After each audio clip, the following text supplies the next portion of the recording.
So ayun, good morning sa inyo mga padi. Bale, for today's vlog naman, since medyo natapos na natin yung mga iba natin na ginagawa natin na kotse, ngayon pondido kasi yung yung fog lamps ko. So bumili ako ng Novsight. So bibigyan natin ng review later yung Novsight pagka naikabit na ni Padi Patrick yung Novsight dun sa aking sasakyan.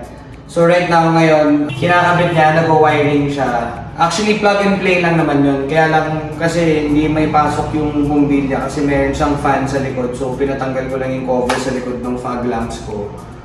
So hopefully mamaya pag nakabit na niya, pwede natin review. Lalo na paggabi, malaman natin kung talaga malakas yung ilaw niya. So bali yung kinuha ko ng Novsight is 10,000 lumens, 6,000 Kelvin, 32 watts. So color white siya. So malaman natin kung malakas talaga yung kanyang buga ng ilaw. Tapos ngayon kasi yung ginagawa nila sa baba is meron tayo ngayon nag-avail natin na customer nung washover promo natin na merong free ceramic coating. So isa-ceramic coat rin natin siya after. Tapos yung vios natin sa baba patapos na. Actually nakapagbuga na ng kulay si Kuya Teddy. So later, sasarado niya na, tapos yun, same process, liyain natin yung top coat, tapos ipabuff polish natin siya. So, samahan niyo po ako, tingnan natin yung sasakyan. So, ayan mga padi, ang ginagawa ni Patrick na yun is ini-install niya na yung Novsight natin. Ito yung box ng Novsight. Actually, hindi na natin na-unbox. So, yun yung box ng Novsight. So, kinakabit lang niya, tinatanggal katulad ng sinabi ko kanina. Meron kasi sa likod ng fog lamps ko, merong plastic, hindi mapasok yung bombilya dun sa loob. Actually, pasok yung bombilya kaya na may nakaharang. So, pinapatanggal ko lang yung plastic, pero plug and play lang talaga siya.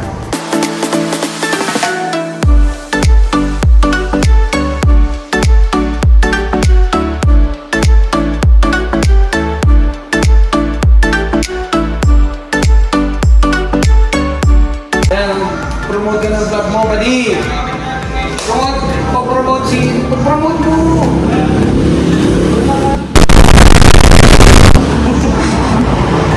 Pinasal sa akin na to. Promote ka. Sabihin mo na para may lagay Pwede rin ba yan? Sa akin nga yan promote mo na. Hindi ko alam mo sa akin Wala na akong subscriber.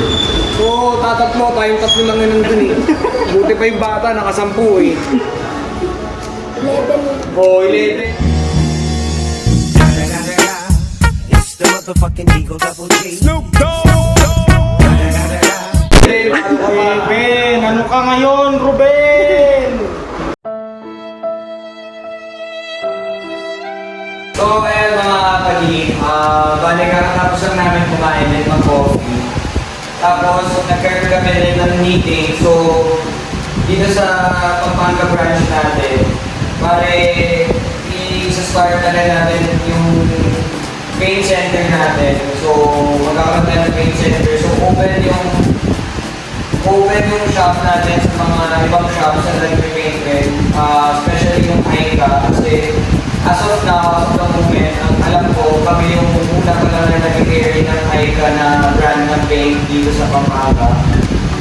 So, yun, welcome lahat ng paint center, paint shop, lahat ng may kinalaman sa automotive paint. Although yung Aikka kasi,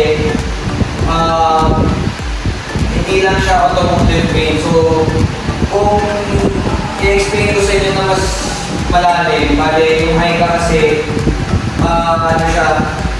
marami siyang binders, so hindi lang siya for mga kotse, pwede rin siya sa plastic, sa veneer, marami siyang binders, so separate siya. Even yung mga pang-matte covers natin, yung mga pang-flat black, ganyan. Meron tayong mga flattering paste, tapos yung top coat na ginagamit natin for matte colors. So para hindi siya glossy, kasi usually yung ibang mga car guys, yung mga nag-DIY, usually ginagamit nila is yung Boston or yung ibang brand ng spray gun na matte.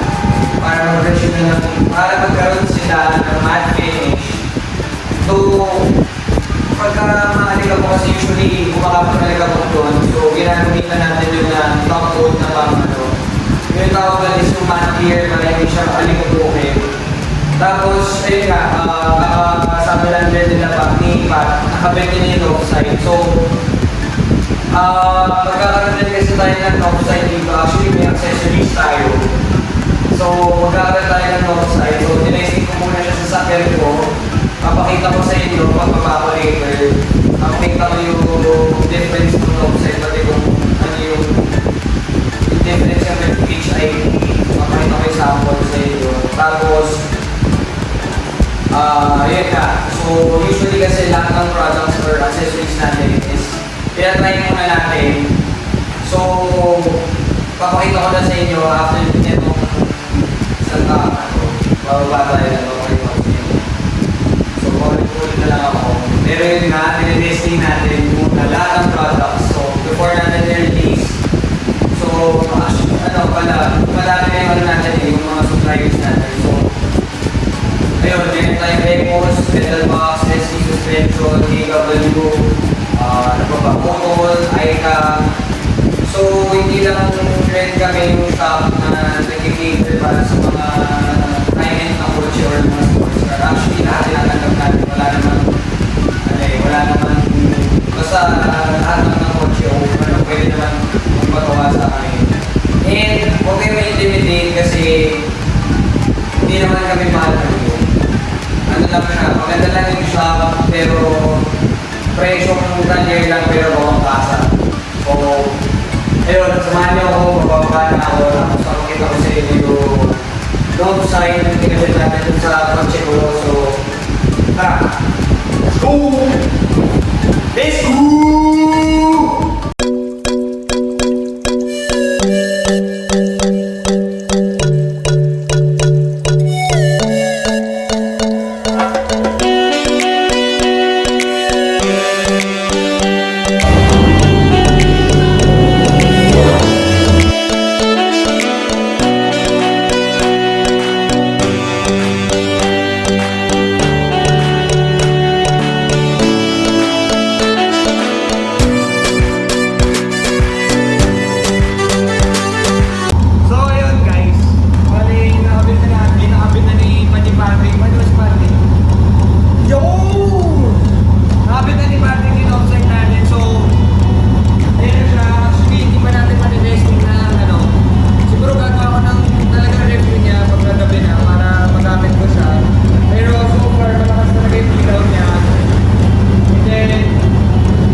Bali, yun, sa mga gusto mong magpalagay ng Novsight,